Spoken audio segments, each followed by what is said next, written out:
आज डे 2 होगा अकाउंट्स का, लेक्चर 2। लेक्चर में ज़्यादा पढ़ाए नहीं थे, है ना। आज हम ना अकाउंट्स के डेफिनेशन को कैरी फॉरवर्ड करेंगे।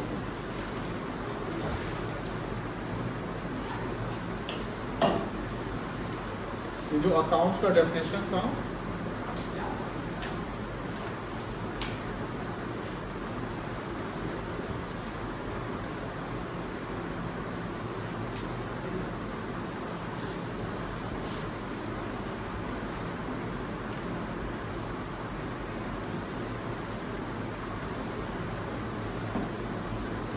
हाँ, डेफिनेशन था accounting in art of recording, classifying and summarising.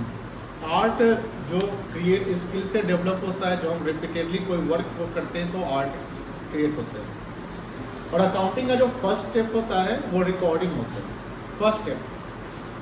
And recording हम करते हैं जर्नल में। कहाँ करते हैं? जर्नल में।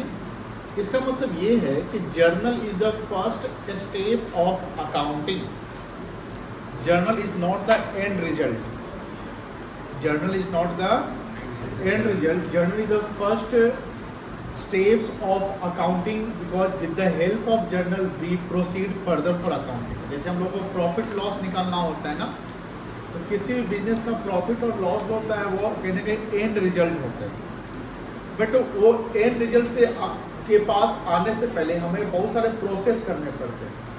Accounting is what? Accounting is the process. Accounting is what? Accounting is the process which depends on bookkeeping. किस पे डिपेंड होता है वो? Bookkeeping पे डिपेंड होता है। और अकाउंटिंग का डेफिनेशन में हमने बोला कि accounting is an art of recording.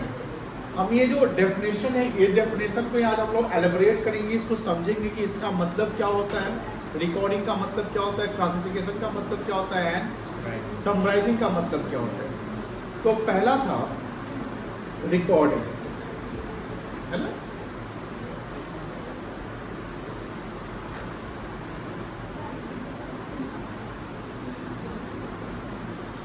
Recording में हम लोग क्या लिखे थे, याद है किसी को?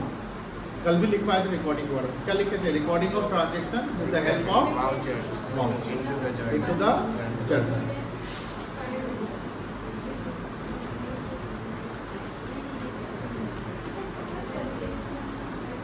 Recording of transactions and events.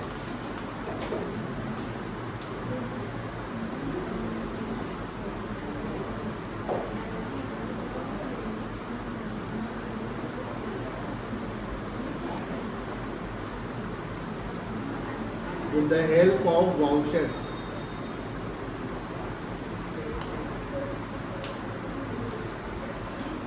Into the journal, ठीक है। तो यहां कह सकते हैं जर्नल इज द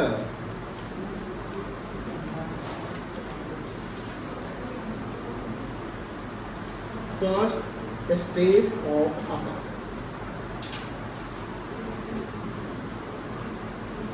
जर्नल हमारे अकाउंटिंग का पहला स्टेज होता है। अब सवाल ये होता है कि सर ट्रांजैक्शंस क्या होता है?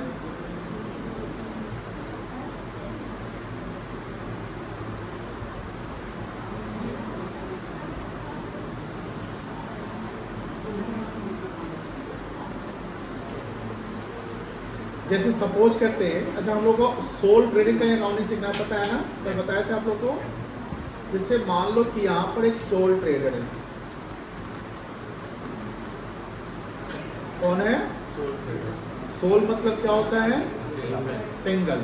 सोल मतलब क्या होता है? सिंगल, है ना। तो एक सोल ट्रेडर है और इसने इसके पास मान लेते हैं कि 50 लाख रुपीज है। कितना रुपया है? 50 लाख है। प्रॉपर समझिए, विजुअलाइजेशन से ये सबसे आपको अंडरस्टैंडिंग क्लियर हो जाएगा। ये 50 लाख रुपया से अपना बिजनेस को शुरुआत करते हैं, कमेंस्ड बिजनेस।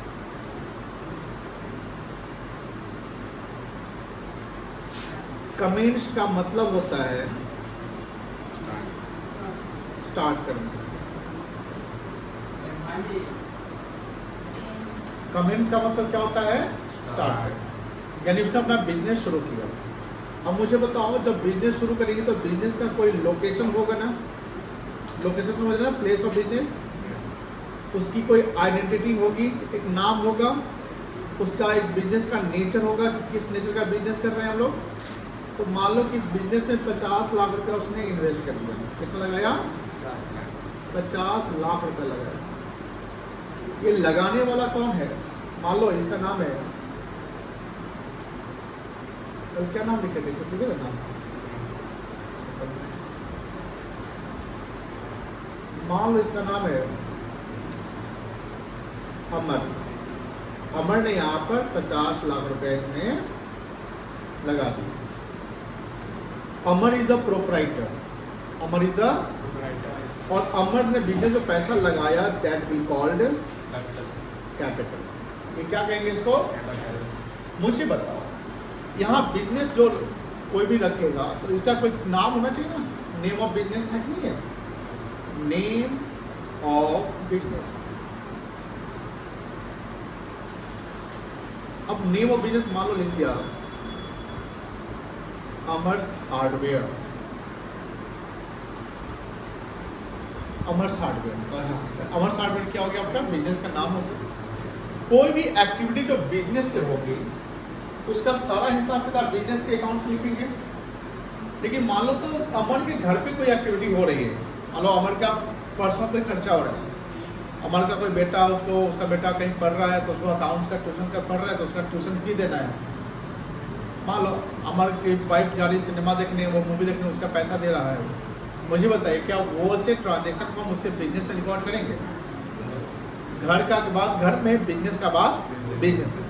तो यहाँ पर आप देख के रहे, जब हम अकाउंटिंग करने जा रहे हैं तो अकाउंटिंग में proprietor and business, proprietor and business को हमने सेपरेट रखा गया है। जो भी हमको अकाउंटिंग करना होगा तो हमें हमेशा याद रखिएगा बिजनेस के पॉइंट ऑफ व्यू से चलना पड़ेगा। किसके पॉइंट से चलना पड़ेगा, बिजनेस के पॉइंट से चलना। बिजनेस में क्या पैसा आ रहा है और क्या पैसा जा रहा है। अब ये 50 लाख रुपए बिजनेस में लगाया, अब मान लो कि इससे अमर क्या करेगा, गुड्स खरीदेगा, बोलो हाँ है ना, तो मान लो यहाँ पर सप्लायर होगा, कौन होगा, supplier, supplier.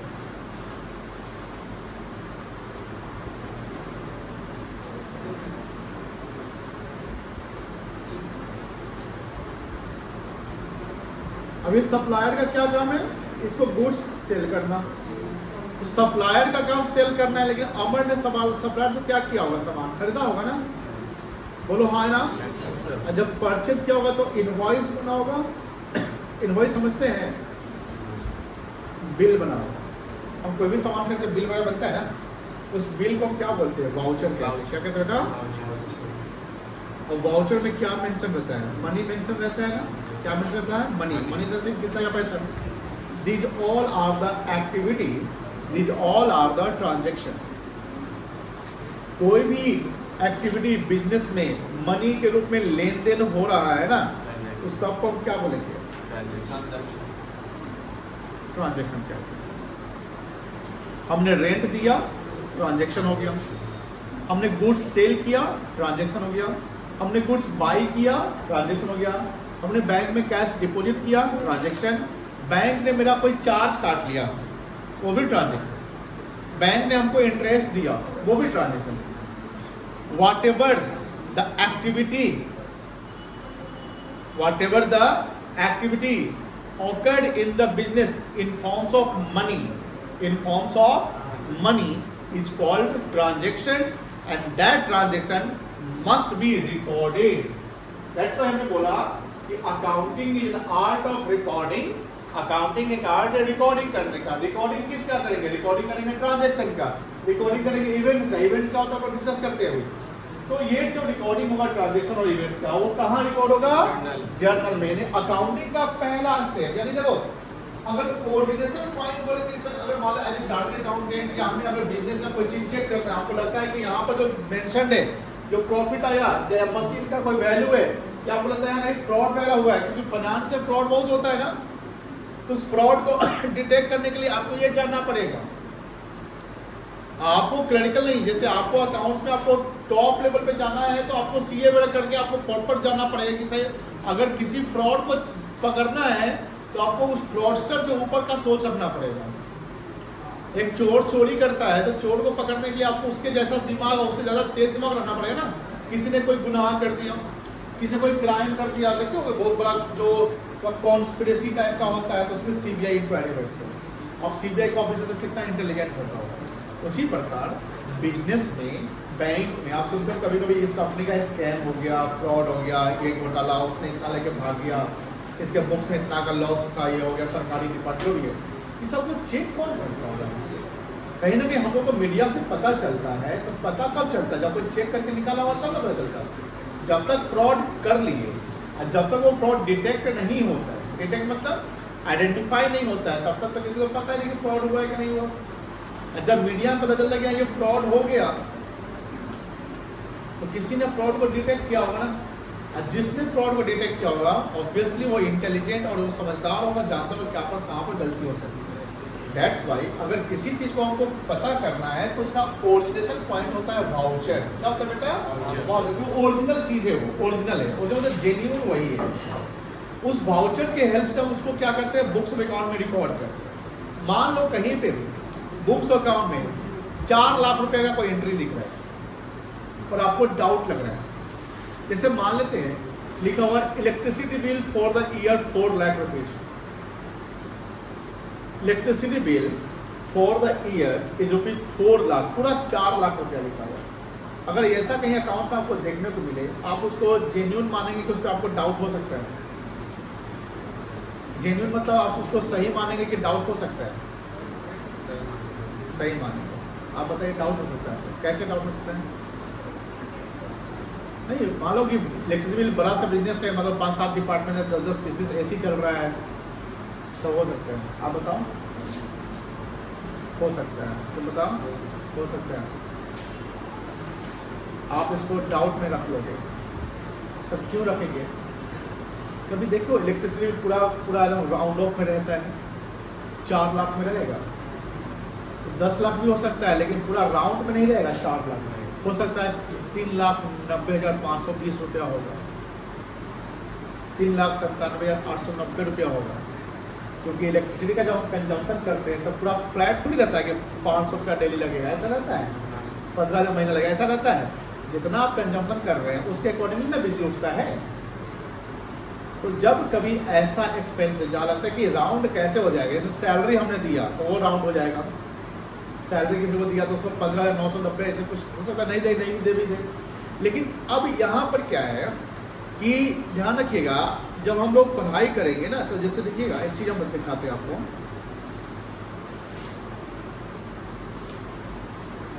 CA foundation.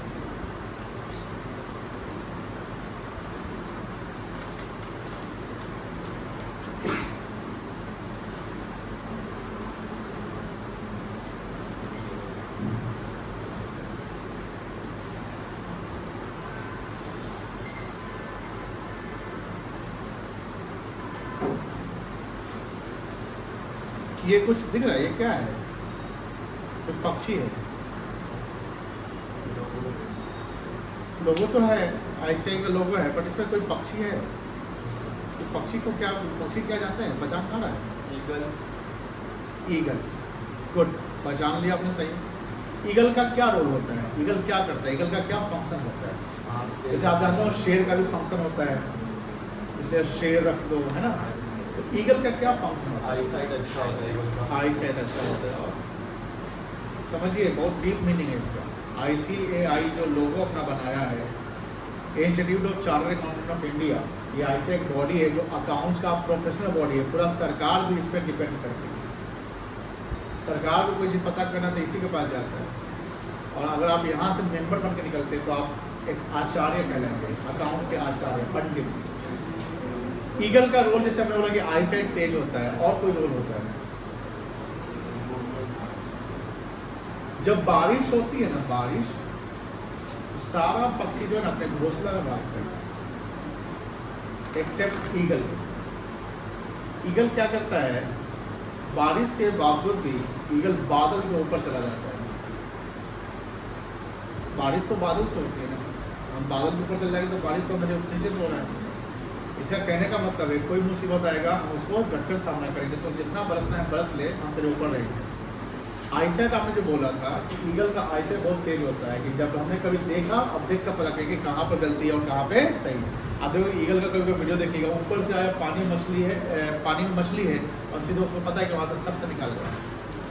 As a chartered accountant जब आप अकाउंट्स पढ़ोगे आगे देखोगे तो ये सब चीज़ हमने बोला कि इलेक्ट्रिसिटी बिल अगर कहीं 4 लाख रुपया दिख रहा है तो आपने बोला कि सर हो सकता है, आपको डाउट करना पड़ेगा, बोलना पड़ेगा भाई आज एक काम करो तुम पूरे 12 महीने का आपको वाउचर दे दो, नहीं तो तुम अपना कंज्यूमर आईडी दे दो, उसका तो चेक हो जाता ना कंजम्पशन।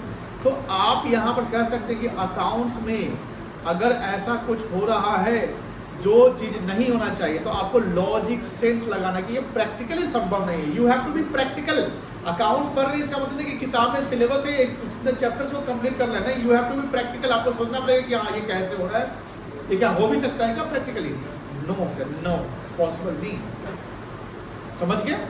तो यहाँ पर हमने समझाया कि जो भी ट्रांजेक्शन्स हो रहे हैं, चाहे वो कोई भी ट्रांजेक्शन्स हो, सॉरी कोई भी चीज़ें एक्सचेंज ऑफ मनी के फॉर्म में, उसको हम क्या बोलते हैं? क्या बोलते हैं? ट्रांजेक्शन को क्या करेंगे? रिकॉर्ड करते हैं। ट्रांजेक्शन समझ गए ना?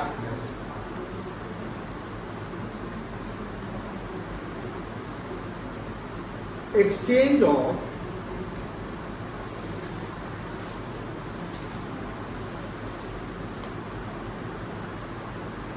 goods and services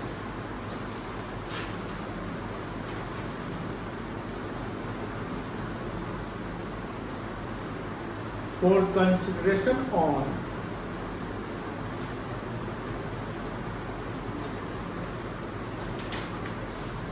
day to day of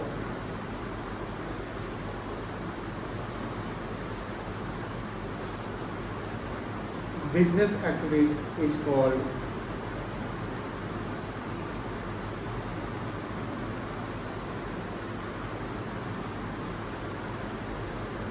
transactions।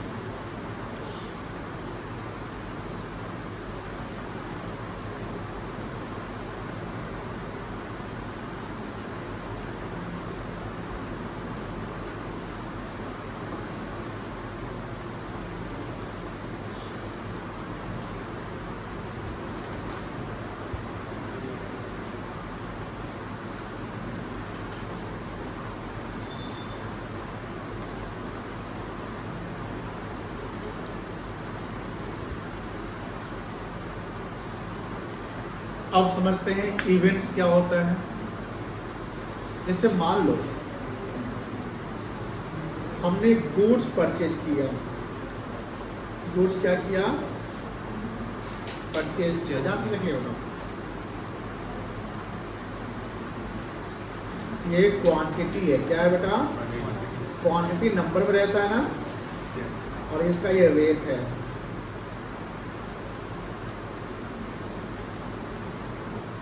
बोलो वैल्यू कितना होगा? 10 सर क्वांटिटी है, एक का रेट 10 रुपया है, कितना वैल्यू होगा? 1 लाख। हमने परचेज किया, ठीक है ना? हमने सेल भी किया 9,000 यूनिट से, इसका रेट हमने रखा 14 रुपीज। कितना वैल्यू आएगा? 49 का 126, 1 लाख 26 हो गया। आप बताओ, आप अपने आप को बिजनेसमैन समझो, मुझे ये बताओ क्या इस दोनों परचेज और सेल करने से कुछ स्टॉक वगैरह बच रहा है क्या? सामान आपने कितना खरीदा? कितना यूनिट खरीदा आपने? 10,000। कितना आपने बेच दिया? आपके पास कुछ बचा हुआ है? कितना बचा हुआ है? इसको बोलेंगे स्टॉक, जो बच गया। एक एक चीज समझना है आपको ध्यान से। 11th है, हम आपका एकदम बेस स्ट्रॉन्ग करेंगे। जो आप चार्टर्ड अकाउंटेंसी या कुछ ऐसा बड़ा कोर्स करने जाओ तो वहाँ पर आपको हर चीज़ का डिटेल पता होना चाहिए कि किसी को उसको एक्सप्लेन कर सके। रटना नहीं, हम आपको आगे जब जर्नल सिखाएंगे कुछ भी, हम आपको एक भी चीज़ रटने के नहीं बोलेंगे। अकाउंट्स में कभी नहीं रटेंगे। लेकिन आपको पूरा अंडरस्टैंड करा देंगे कि आपके दिमाग में बैठ जाए कि हाँ ये होता है। तो स्टॉक क्या है प्रैक्टिकली आप समझ चुके हैं, the goods which are available for sale not yet sale, not yet, अभी तक वो बिका नहीं है, हमारे शोरूम में पड़ा हुआ है, तो क्या है स्टॉक। जैसे उसमें से कुछ सामान हम बेच दिए तो स्टॉक घट गया, कुछ सामान हमने खरीद लिया तो स्टॉक बढ़ गया। प्रैक्टिकली है, कोई ज़्यादा टफ नहीं है अकाउंटेंसी। बहुत बच्चा बोलता है अकाउंट बहुत टफ है, कोई टफ नहीं करना चाहिए। आपका अंडरस्टैंडिंग स्किल डेवलप होना चाहिए। वो अंडरस्टैंडिंग स्किल डेवलप होता है 11th से। जब आप 11th से प्रॉपर समझ रहे हैं तो आपको मजा आएगा, लेकिन 11th ही आप प्रॉपर नहीं समझना चाहते हैं, नहीं पर रेप्रेजेंट करते, तो फिर तो मजा ही नहीं आएगा, तो टफ लगेगा, है ना। तो स्टॉक ये, अब ये स्टॉक जो है इसी को हम दूसरे नाम से जानते हैं, जिसको इन्वेंट्री कहते हैं। क्या कहते हैं? Inventory, unsold stock. स्टॉक क्या हुआ? गुड्स नॉट येट सोल्ड या goods unsold.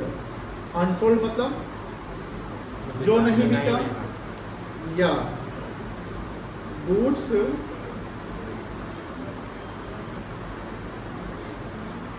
Available for cell. अब बताओ इसका वैल्यू क्या लगाएंगे। जैसे मेरे पास दो रेट चल रहा है ना, एक 10 वाला परचेज रेट और सेल रेट 14 वाला। जो स्टॉक मेरे पास है उसका वैल्यू कितना लगाना चाहिए? लॉजिकली बताइएगा, गलत सही कुछ हो सकता है। हम आपको दो रेट बताते हैं, दो से बताते हैं, क्या 10 लगाएंगे कि 14 लगाएंगे? क्या लगाना है मुझे? क्या रेट? नहीं, सब सेम है। जो सामान जैसे हमने मान लो खरीदा, यही सामान है, उसमें से उतना बिक गया, अभी बचा हुआ है, कल परसों बिक जाएगा। 14 लगाएंगे, 14 ये वाला रंग सब रॉन्ग है। अगर हम 14 लगा देना, होगा क्या? मेरे पास उसका वैल्यूएशन ज़्यादा हो जाएगा।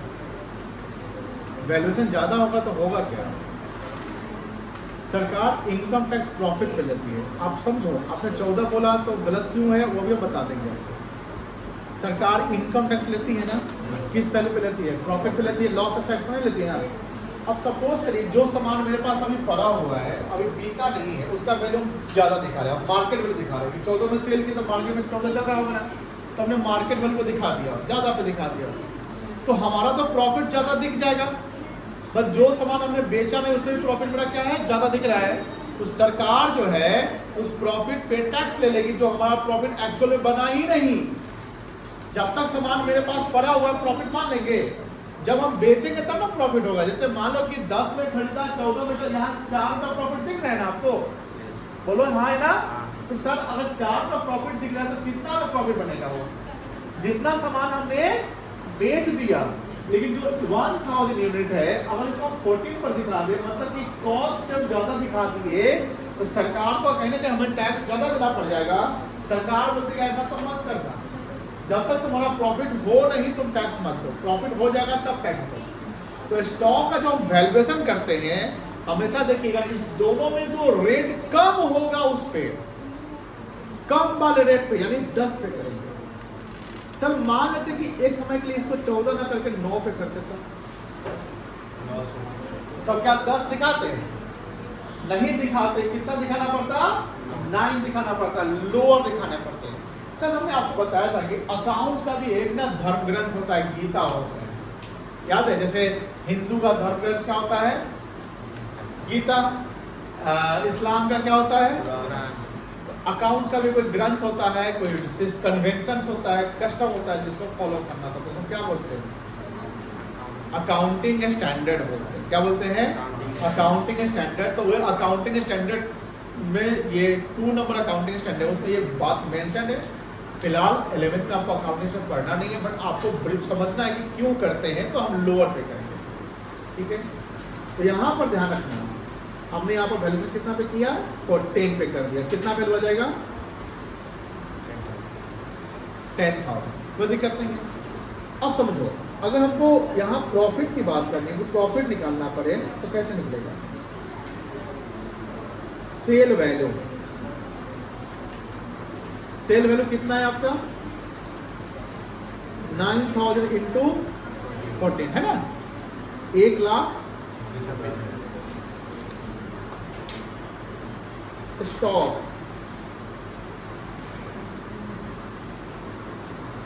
1000 इंटू 10 कितना आ गया, इसकी टोटल वैल्यू कितनी बन गई, ये 10 यूनिट का बन गया ना। अब मेरा परचेज वैल्यू कितना है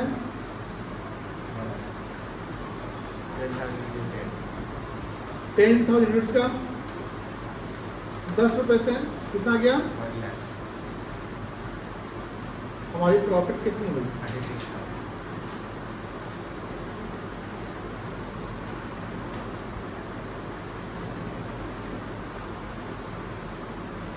अब समझो ध्यान से, जो हमने सेल किया था, ये गुड्स जो परचेज किया था, ये कहलाएगा ट्रांजैक्शन कहलाएगा। क्या कहलाएगा, ट्रांजैक्शन कहलाएगा। क्यों कहलाएगा, क्योंकि ट्रांजैक्शन हमने लिखा है exchange of goods and services for consideration on day to day of business operation और एक्टिविटीज कॉल्ड ट्रांजैक्शन। यहाँ लेन देन हो रहा है, हमने सामान खरीदा पैसा दे दिया, हमने सामान खरीदा पैसा दे दिया, एक वाउचर बना, दैट कॉल्ड ट्रांजैक्शन, ठीक है ना।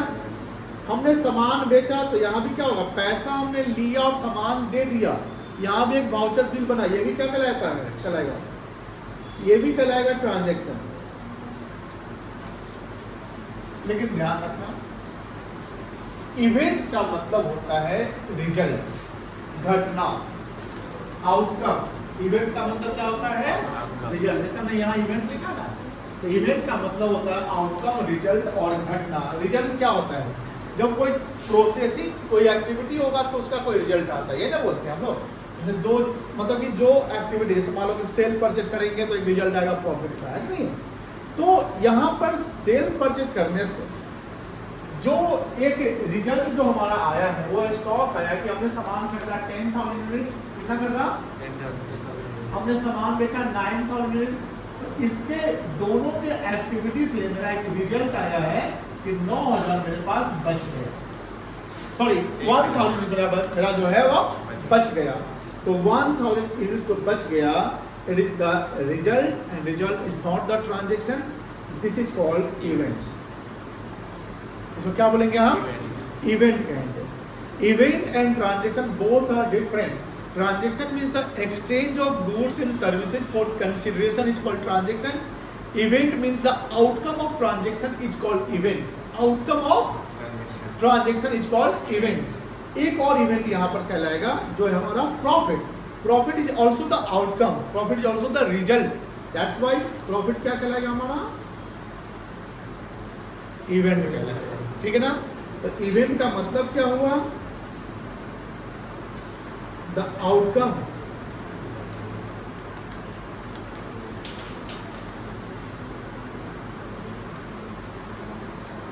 or result of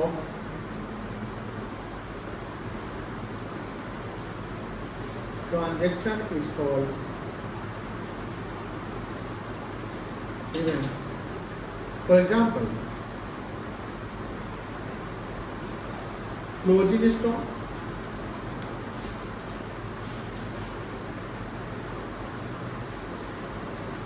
net profit, net loss, etc.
हो गया,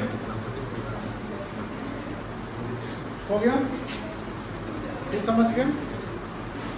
चलिए, तो ट्रांजैक्शन इवेंट समझ गए।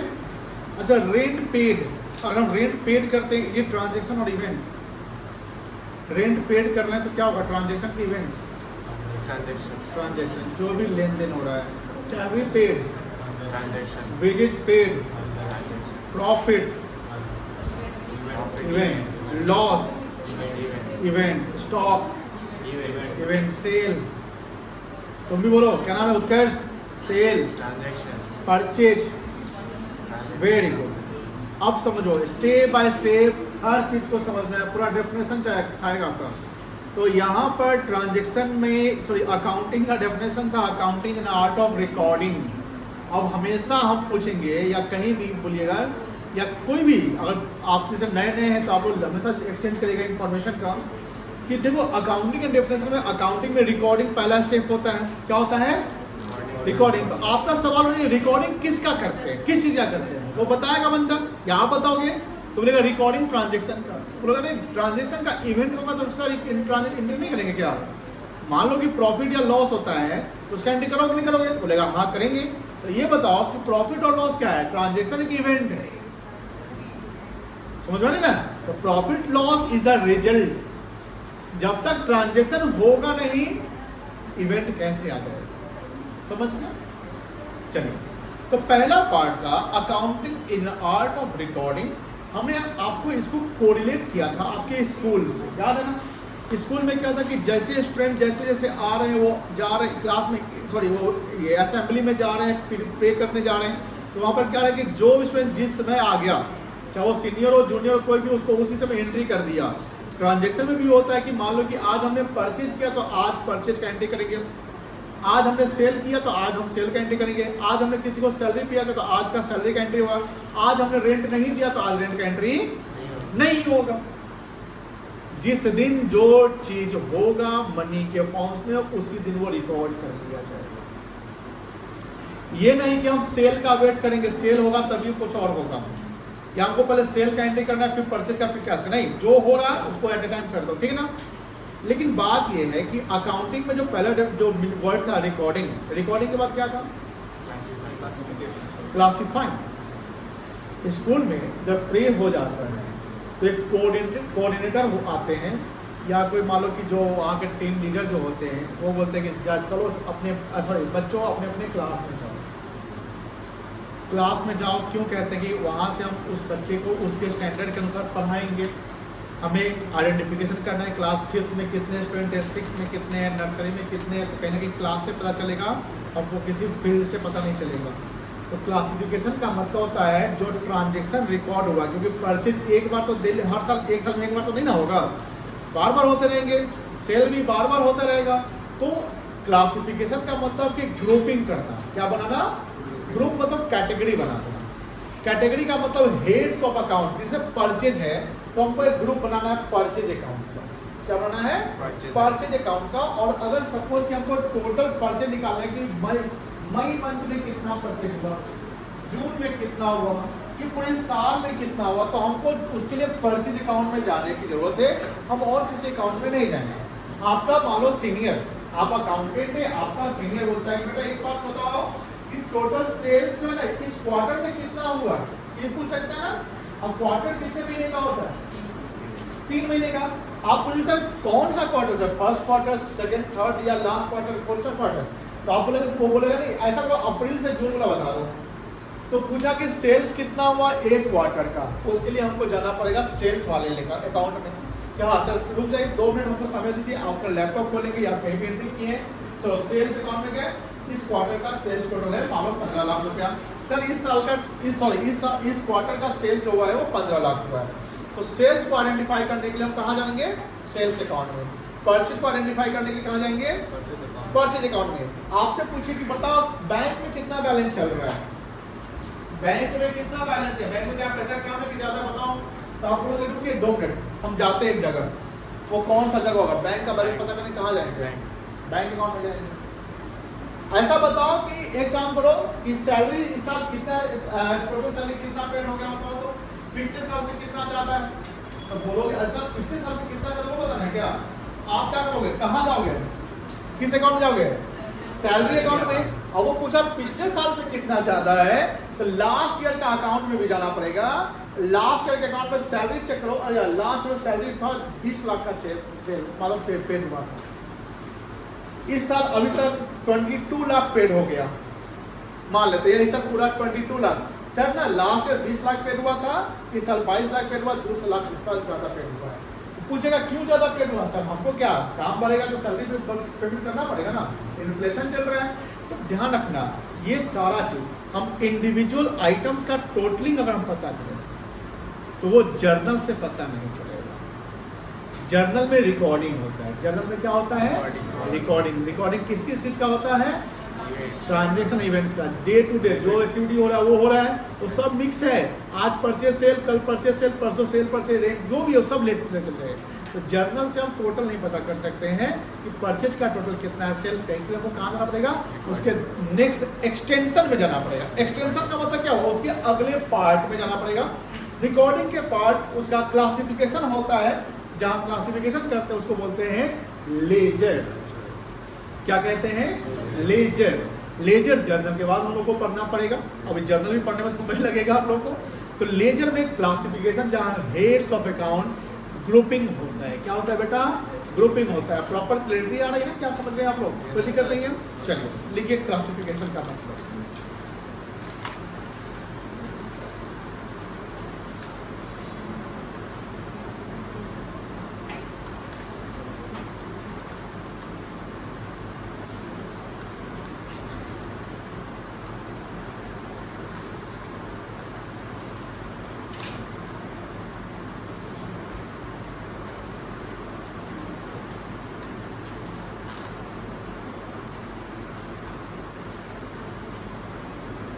After recording of transactions and events into journal,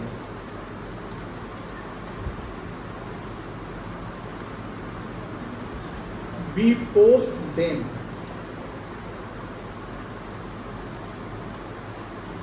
into the ledger by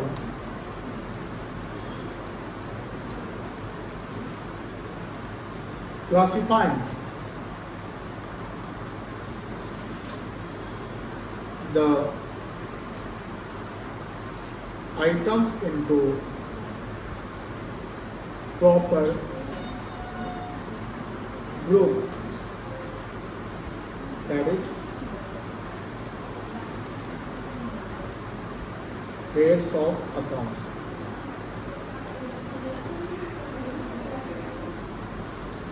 For example, to find out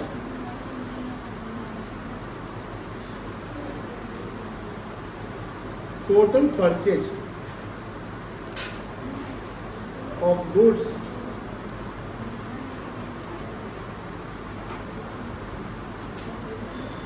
during the year, we shall go to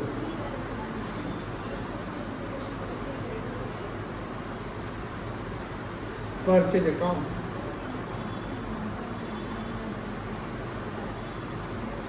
Similarly,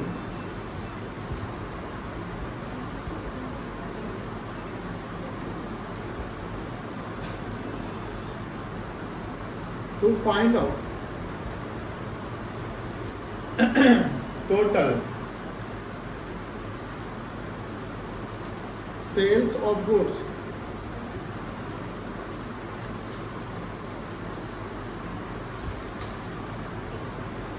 during the year, we shall go to sales account. Hello. चालू हो गया?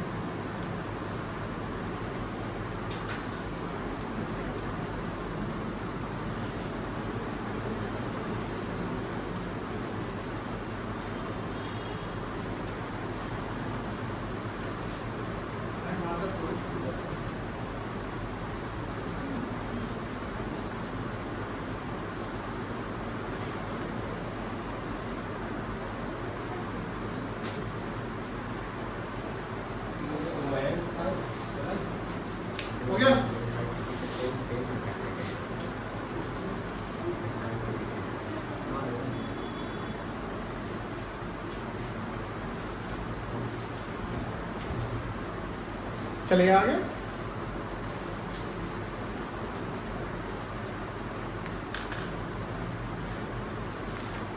Year,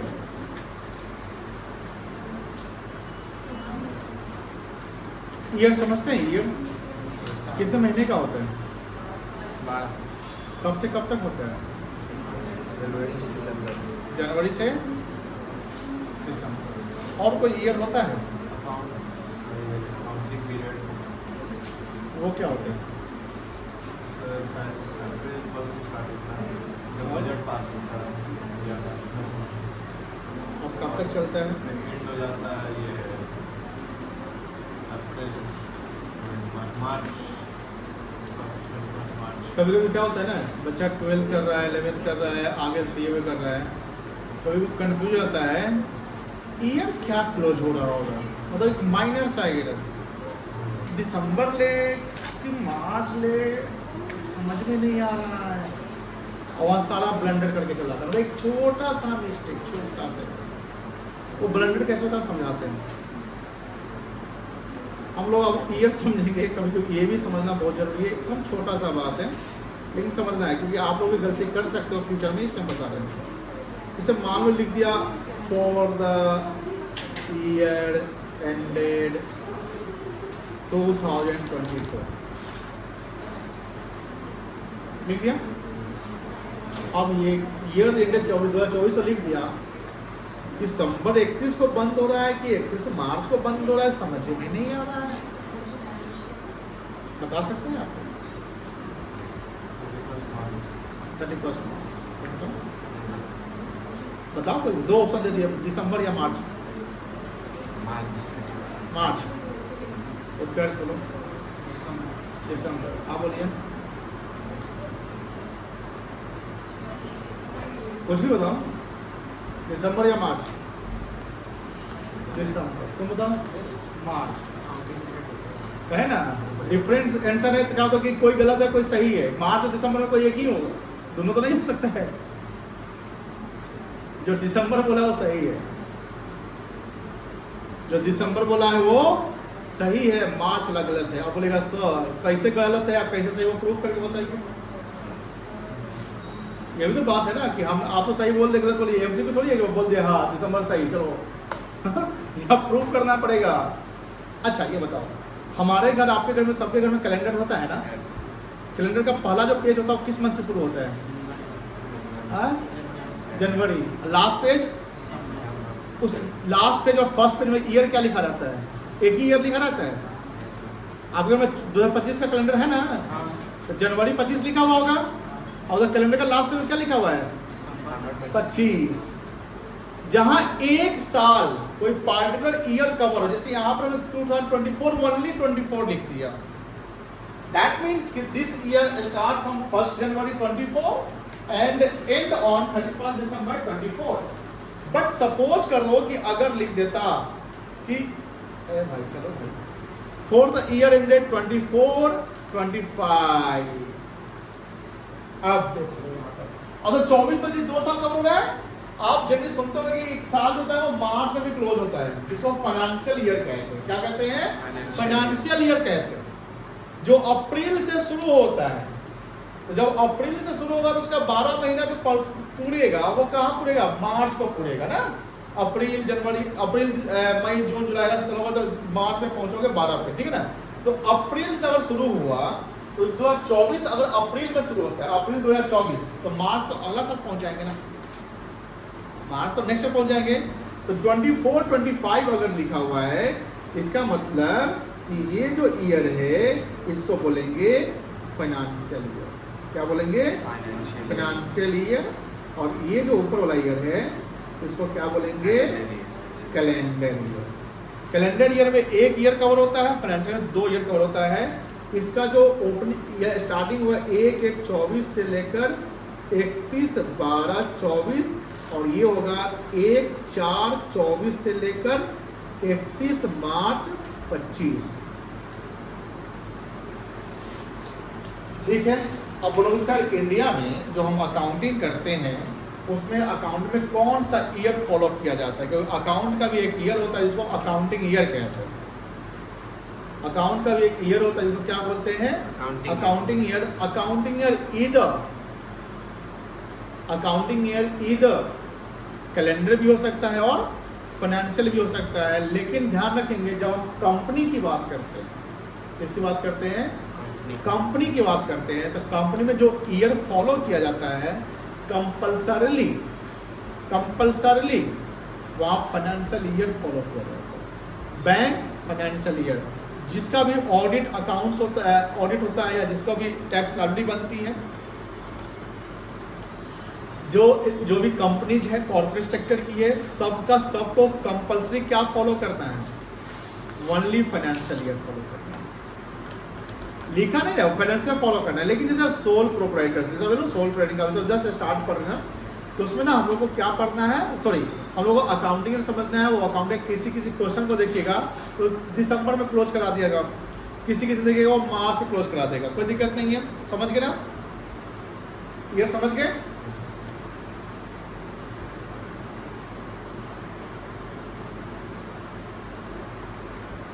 एक हो गया आपका calendar year और एक हो गया आपका फाइनेंस। इसको अकाउंटिंग ईयर कह लीजिए।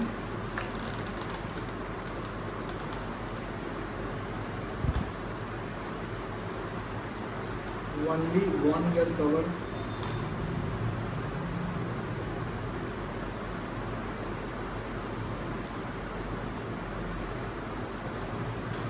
ईयर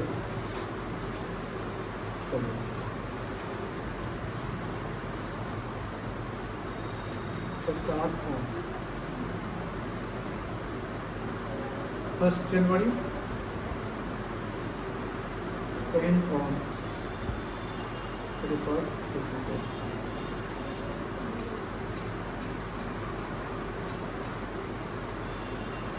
ये स्टार्ट होगा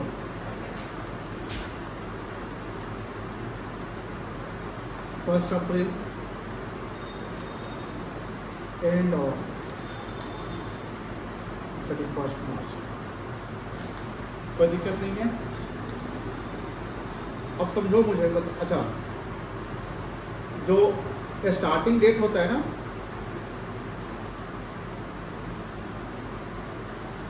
इसको ओपनिंग कहते हैं। क्या कहते हैं, ओपनिंग, ठीक है ना। और जो क्लोजिंग डेट होता है यानी एंडिंग डेट, इसको क्या कहेंगे, क्लोजिंग कहेंगे, याद रखिएगा।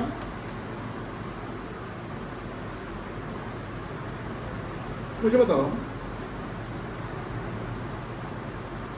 2021 लिखा हुआ है, कैलेंडर एक फाइनेंशियल है, कैलेंडर 19-20 लिखा हुआ है, फाइनेंशियल 17-18 लिखा हुआ है,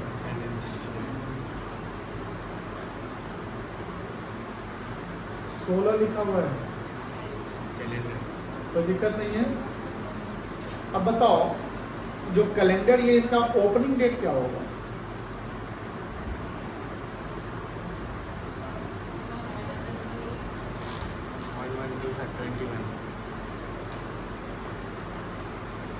इसका होगा 1/1/21।